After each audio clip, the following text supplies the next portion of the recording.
parisienne. Voilà. Donc, je pense qu'il faut faire énormément de conférences sur l'Île-de-France pour faire comprendre un peu cette situation-là aux élus. Alors, vous avez dit pas mal de choses. Et, alors, sur le dernier point, je souscris tout à fait ce que vous avez dit. C'est extrêmement compliqué. Déjà d'une part à cause des échéances électorales et qu'en plus aujourd'hui on est toujours dans le même système qui est développement économique, etc. etc. Et donc on voit bien qu'il y a encore beaucoup de territoires où les projets qui se font vont complètement à l'inverse de ce qu'il faudrait.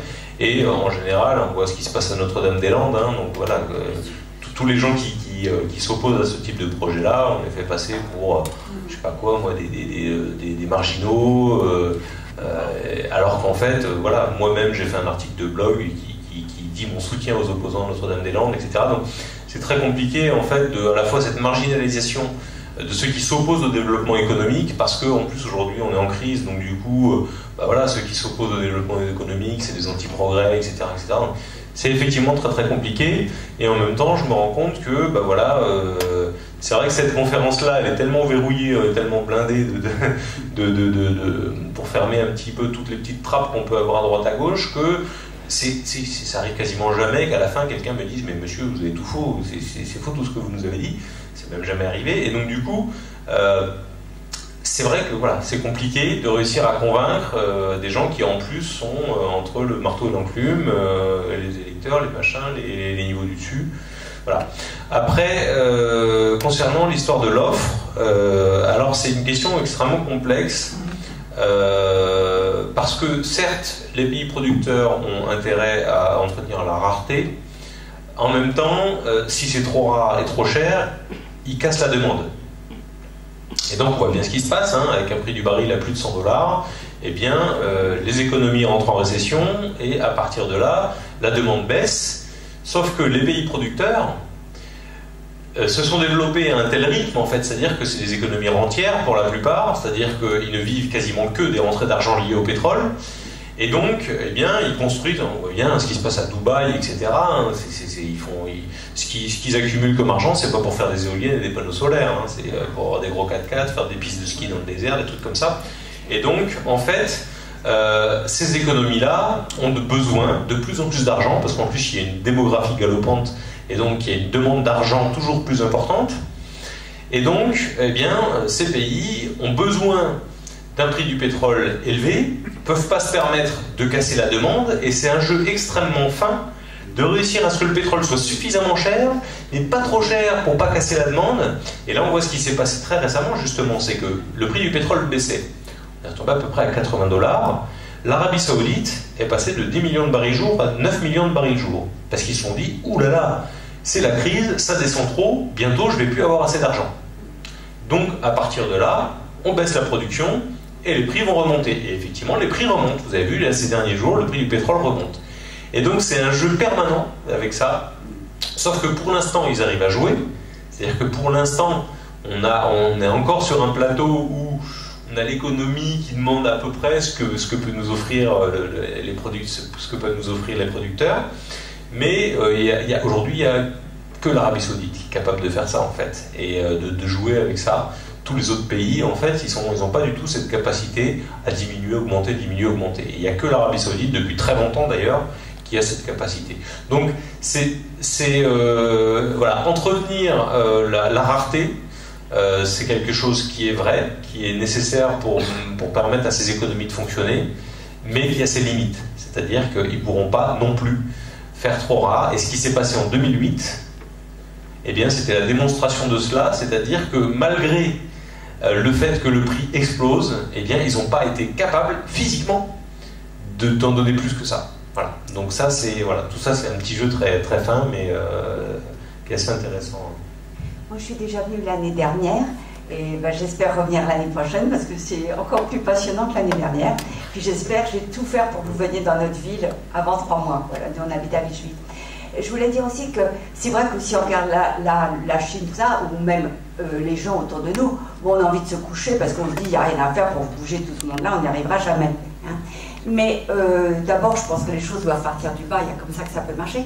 Mais je trouve qu'on n'insiste pas assez sur les bénéfices. Parce qu'on se dit, on va diminuer la consommation, on va avoir moins, tout ça. Et les gens, ça leur fait peur. Si on voyait le bénéfice, nous, dans notre ville, on a monté une AMAP, on est en train de monter une ressourcerie, on a monté un sel et tout ça. Mais il faut voir la joie des gens qui viennent dans ces structures-là, des gens... Quand on voit les gens dans la rue, on sent qu'ils ne sont pas heureux. Hein. Les gens, ils sont toujours en train de bouconner, ils sont dans le métro, ils ne sont pas heureux. Donc c'est là-dessus qu'il faudrait insister. Leur dire n'importe comment, ça ne va pas. Hein. Comme on vit là, ça ne va pas.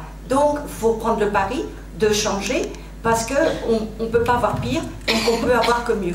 Donc il faudrait être beaucoup plus positif et montrer l'avantage d'avoir 3 tomates qui poussent sur un balcon, même s'il fait 10 cm, de montrer comme ça des choses. Et je pense que c'est par là qu'on pourrait, parce que si on dit on va moins rouler, on n'aura plus de voiture, tout de suite, oh là là, c'est affreux, et ça fait peur. Tout à fait, voilà, je vois. Alors en même temps, c'est assez difficile en tant que conférencier, oui. Parce que là, on commence à rentrer dans des notions un petit peu subjectives, un peu sentimentales, etc. Et en même temps, je suis complètement d'accord avec vous, et moi je m'inscris moi-même dans cette démarche-là, d'avoir le plus de simplicité possible dans mon mode de vie, et je m'en porte très bien. Et j'ai passé 2 ans à faire des conférences où je vivais de quasiment rien, et où par contre, je vivais de la richesse que m'apportait l'échange avec les gens. Et effectivement, ce qui est important de redéfinir, c'est la notion de prospérité. Voilà. Qu'est-ce que la prospérité? Aujourd'hui, la définition de la prospérité, c'est d'accumuler du matériel.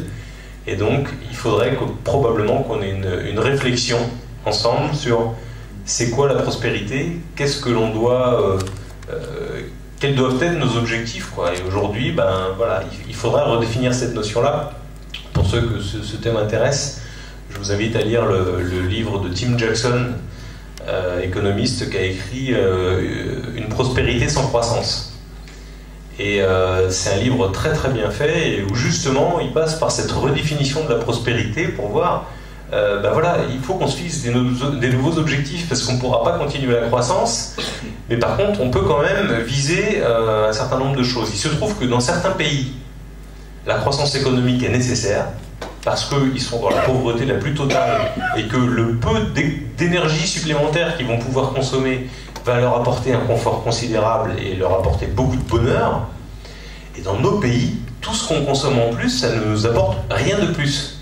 Et donc ça a été démontré, c'est-à-dire qu'au-delà d'une certaine quantité d'énergie consommée par habitant, on n'est pas plus heureux, comme vous le disiez, les gens consomment tant qu'on peut, les gens ils font la gueule, voilà. Ils sont juste contents quand ils peuvent aller chez Ikea pour acheter un nouveau meuble ou un truc comme ça.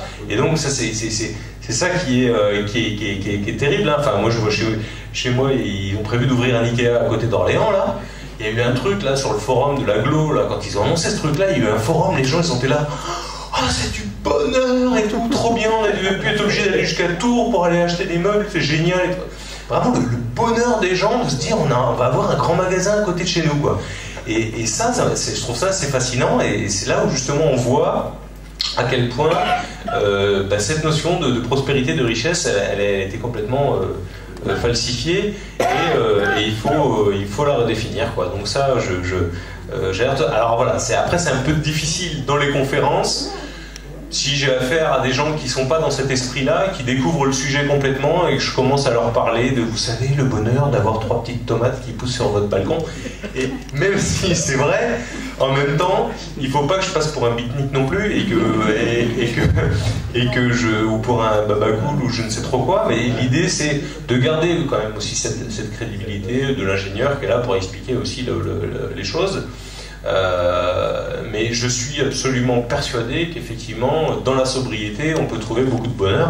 Et je trouve que justement, enfin, moi avec ma compagne, on réfléchit tous les jours sur ce qu'on pourrait faire pour isoler le truc, comment on va aménager notre jardin pour le potager, etc. Le temps qu'on passe à réfléchir à tout ça, c'est un tel bonheur, quoi, que en fait, voilà, c'est réfléchir à comment on va pouvoir consommer moins. Je trouve que c'est hyper excitant, en fait, beaucoup plus que tiens. Est-ce que j'ai dit ça va être ouvert dimanche, parce que dimanche on n'a rien à faire, si on pouvait faire les magasins ça serait bien. Ça renvoie à la notion philosophique de cesser d'avoir, commencer à être. Tout à fait. Je suis désolée de revenir sur Terre, mais est-ce que vous connaissez le nom de l'éditeur du bouquin de Jackson? Non. Non, désolé.